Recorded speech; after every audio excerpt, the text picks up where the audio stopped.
En este vídeo vamos a estudiar un proceso de difusión donde tiene lugar una reacción química homogénea.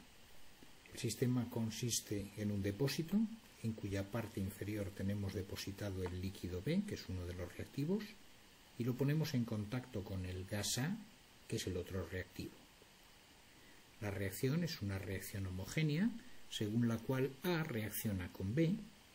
Tened en cuenta que esta reacción solo va a tener lugar en fase líquida y se forma el compuesto AB, que es un nuevo compuesto.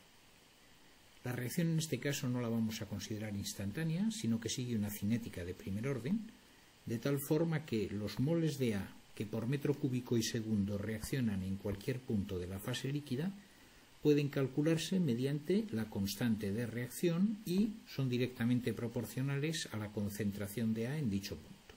Una reacción de orden 1. Para plantear este problema añadimos dos características. La primera es que consideramos que el gas A es soluble en el líquido B. Esta condición es necesaria, puesto que para que A y B reaccionen, ambos deben encontrarse en la fase líquida, como hemos dicho anteriormente. La segunda característica es que B vamos a considerarlo como un compuesto no volátil, es decir, que podemos despreciar las moléculas de B que están pasando a la fase gas porque su presión de vapor va a ser extremadamente baja. Antes de continuar con el vídeo os recomiendo que lo detengáis y tratéis de describir el proceso que tiene lugar en el mismo, siguiendo la evolución de todas las moléculas, A, B y AB. Vamos a analizar lo que ocurre en el proceso. Al poner en contacto el gas A con el líquido B, el primer fenómeno que tiene lugar es la disolución de A. Las moléculas de A que están en esta última capa están en contacto con el líquido B. Como el gas A es soluble, algunas de estas moléculas procederán a disolverse. ¿Cuántas? Pues viene dada por la ley del equilibrio entre fases, que para el caso de disolución de gases en líquidos es la ley de Henry. Existen diferentes expresiones para la ley de Henry.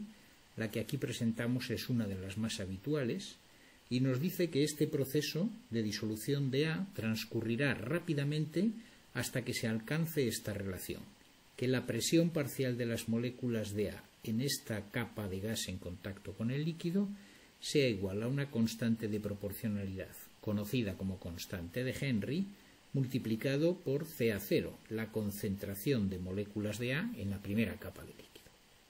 Una vez que se ha alcanzado esta concentración de equilibrio en la capa de líquido, las moléculas de A en ella observarán que en las capas inferiores la concentración de A es más baja y, de acuerdo con la ley de Fick, empezarán a difundir en sentido descendente, estableciendo una determinada densidad de flujo n sub a z.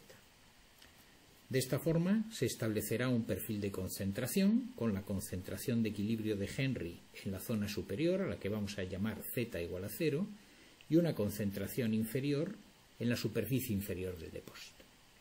Las moléculas de A descienden, obligadas por este perfil de concentración, y además a medida que descienden van reaccionando con moléculas de B para formarse el compuesto AB.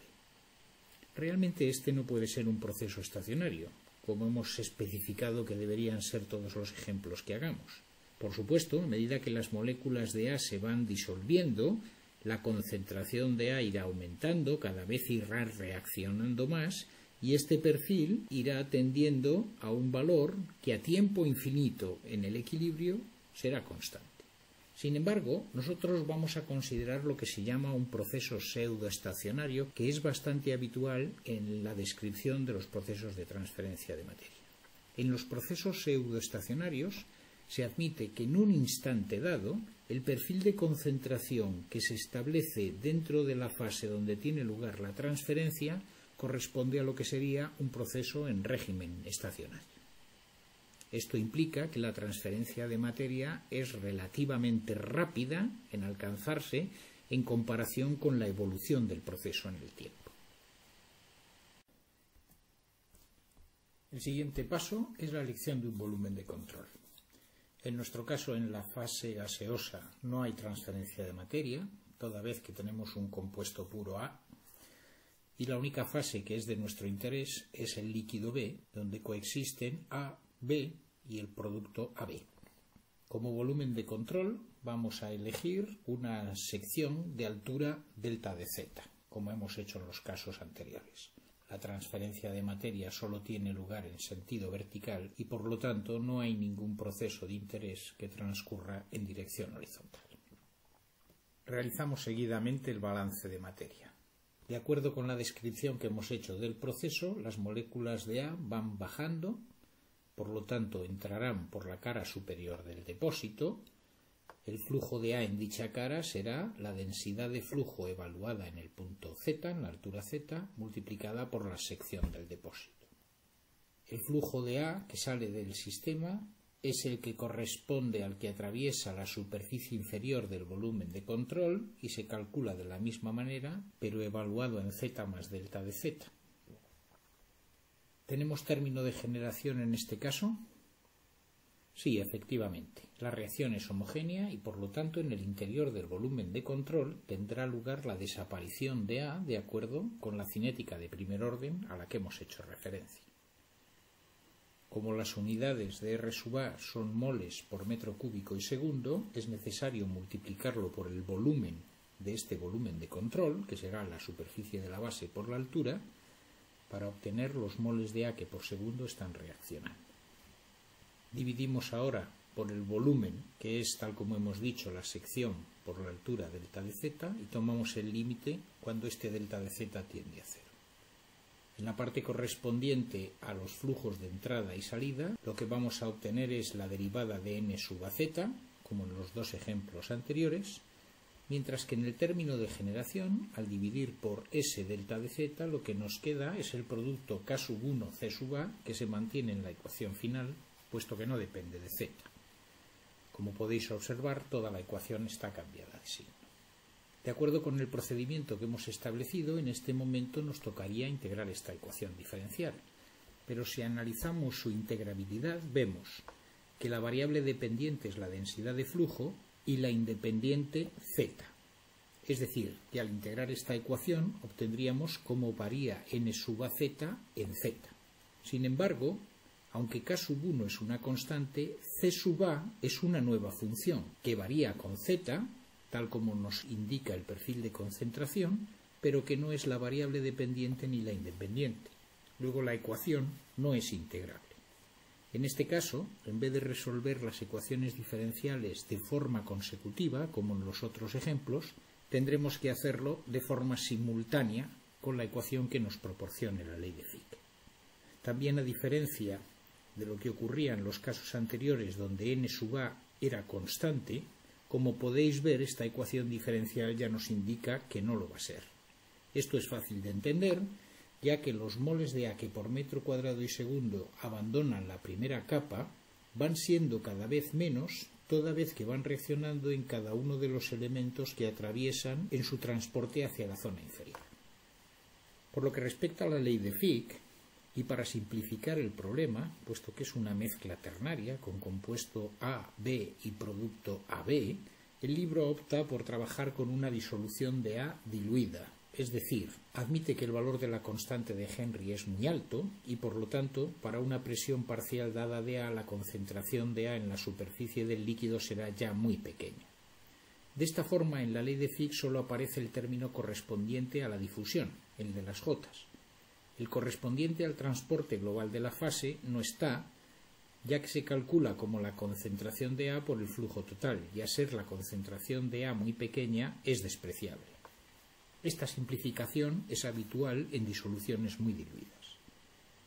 En este ejemplo no es posible igualar el valor de la densidad de flujo obtenido en el balance de materia con el obtenido en la ley de Fick, ya que no hemos podido integrar el balance de materia. Lo que sí que podemos hacer para resolver la ecuación es este valor de n sub a z, sustituirlo en el balance de materia. Así obtenemos la ecuación que aparece a continuación.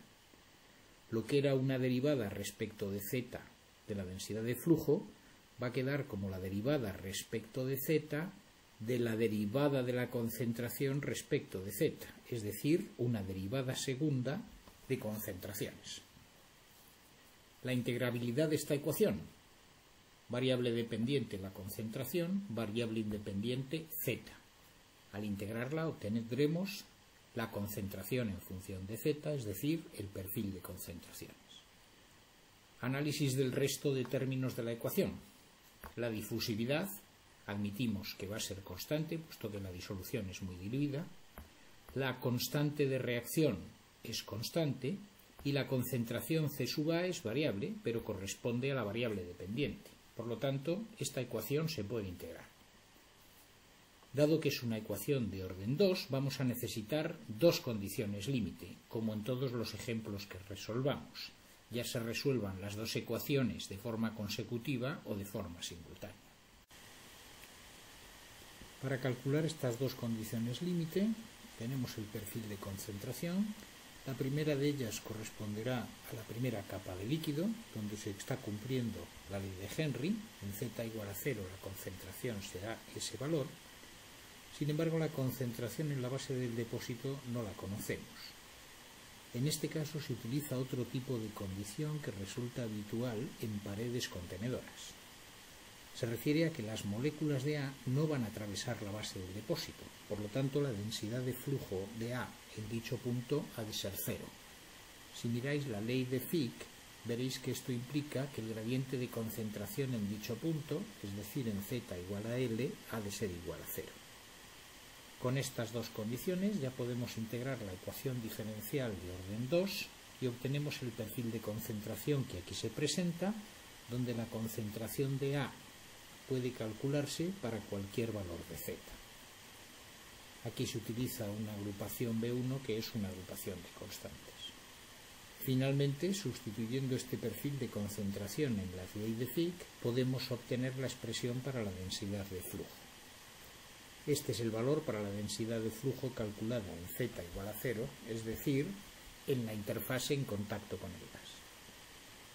Muy bien, y ahora os voy a dejar un ejercicio para que le deis unas vueltas.